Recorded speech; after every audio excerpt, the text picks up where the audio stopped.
I'm Vic Myers. Welcome to the Resistance. Do we, as Americans, value public education? Every state in the nation has some kind of constitutional provision requiring a public education system.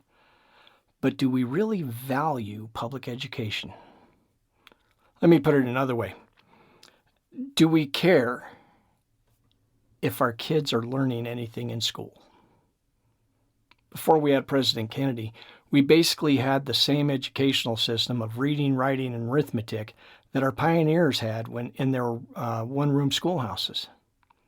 And then Kennedy challenged us to create an education system that could take us to the moon.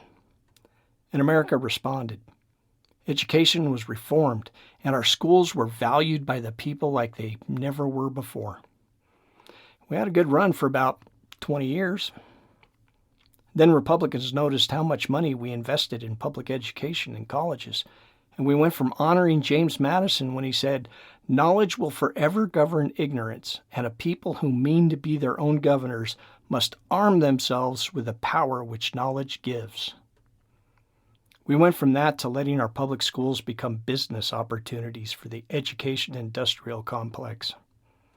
Every year we spend more and more on testing, with less and less on learning.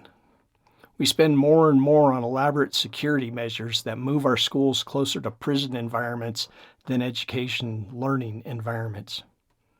And we starve our public schools of funds so we can build more prisons. Coincidence? I don't think so. I think a certain group of people remember Madison's words and want a population without the knowledge to govern themselves. That would explain why policymakers never focus on the actual learning factor of educational budgeting. I submit that they get away with this because, as I said before, every state constitution requires a public education system, but neither the U.S. Constitution nor any state constitution says that a child has a right to be educated.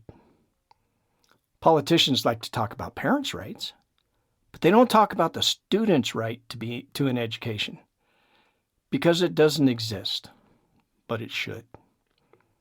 Maybe that's the first step to restoring our public education system, a step I'll fight for in Colorado if elected. Thanks for listening.